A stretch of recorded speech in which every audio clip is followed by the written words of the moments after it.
Hello everybody, my name is Adolfo Garcia, and in this poster I'll be discussing language in Parkinson's disease as a neglected translational avenue.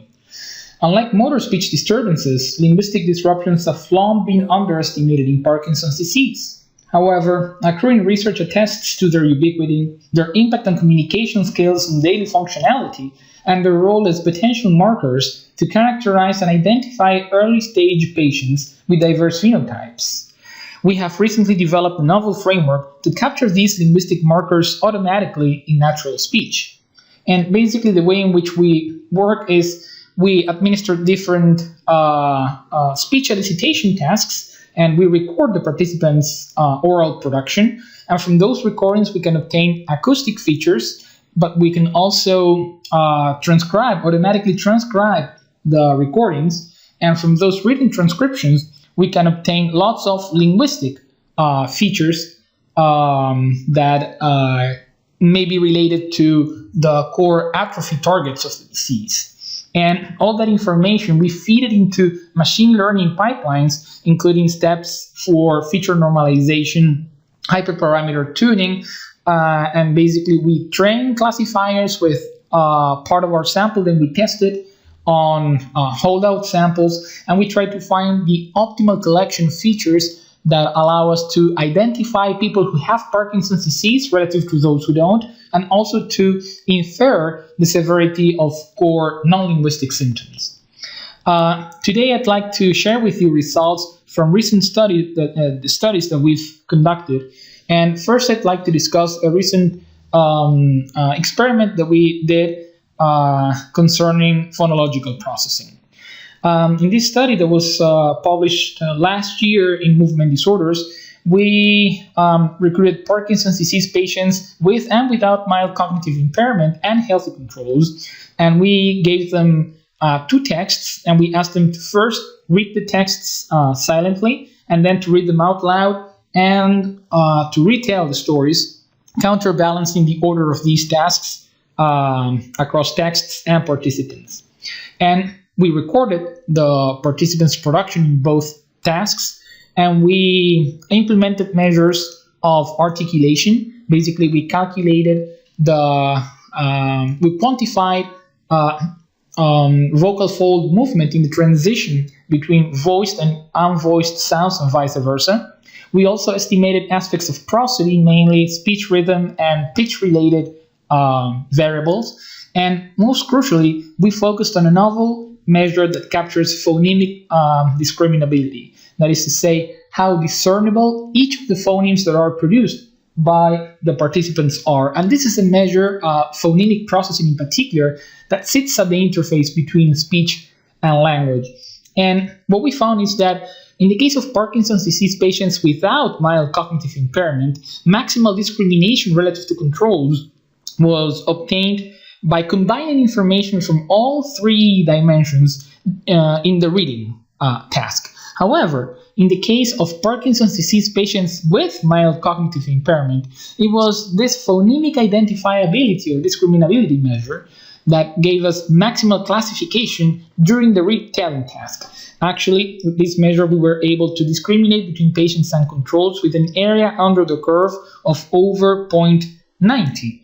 And in fact, in a separate binary classifier aiming to discriminate directly between Parkinson's disease patients with and without mild cognitive impairment, it was again this phonemic measure in the retelling task that gave us maximal classification scores with an area under the curve of over 0.75. So this indicates that in phonological processing, this dimension that sits at the interface between speech and language, we can find useful information to differentiate between the different phenotypes of the disease. The second study I'd like to share with you today deals with morphology, the inner structure of words. In this case, we recruited Parkinson's disease patients and healthy controls from 3 countries, Spanish speakers from Colombia, German speakers from Germany, and Czech speakers from the Czech Republic. In all cases, we asked participants to tell us what a typical day of their lives was like. We recorded them, we transcribed those texts that they produced, and we obtained lots of morphological information. Morphology is concerned with the inner structure of words.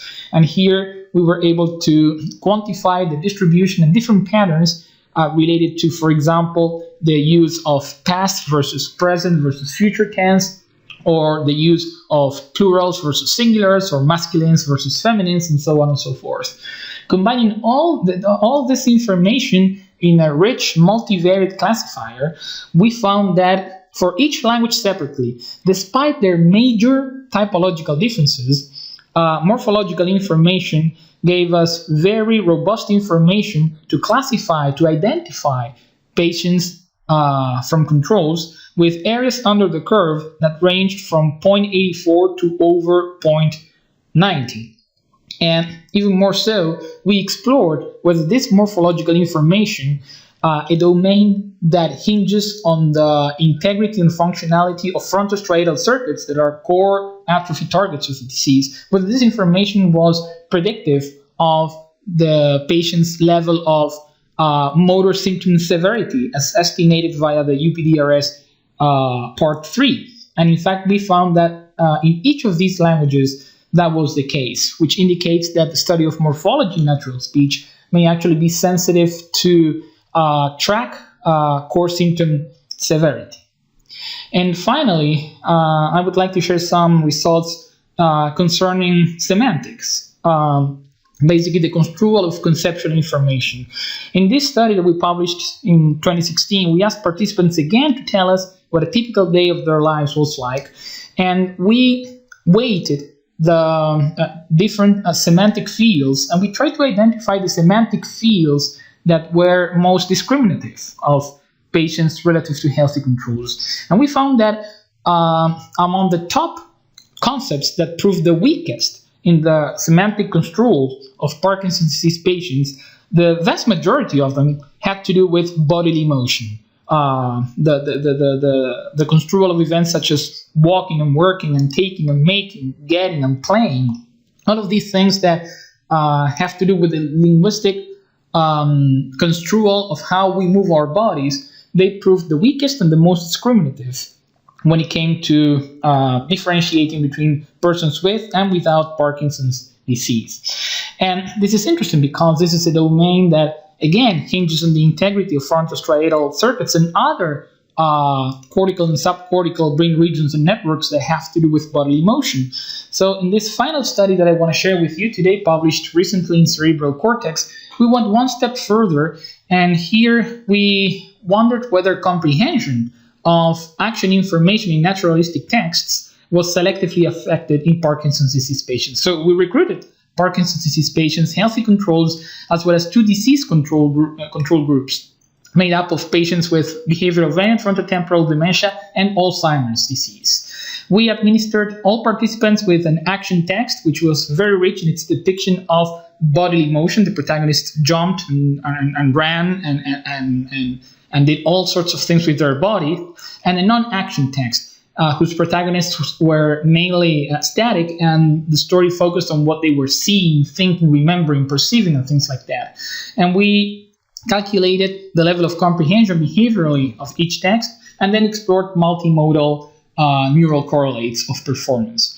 We found that Parkinson's disease patients were the only patient group who exhibited selective deficits in grasping action information, with preserved outcomes in the comprehension of the non-action text. And that selective deficit that was specific to Parkinson's disease patients was significantly correlated with the anatomofunctional properties of brain regions and networks that are critically involved in bodily motion, including motion perception and motion initiation.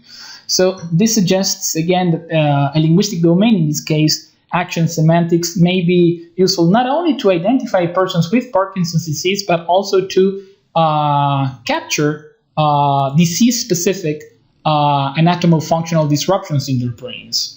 So to conclude, I believe that this type of evidence attests to the translational relevance of linguistic examinations in Parkinson's disease, and that these assessments, based on low-cost objective, automatic, highly scalable, spontaneous speech tasks could be a useful support for standard screening, phenotyping, and monitoring procedures in clinical settings. This, more generally, I think, illustrates the virtuous synergy that can be derived from the integration of language science, cognitive neuroscience, and behavioral neurology. And that will be it for me. Thank you very much for your attention.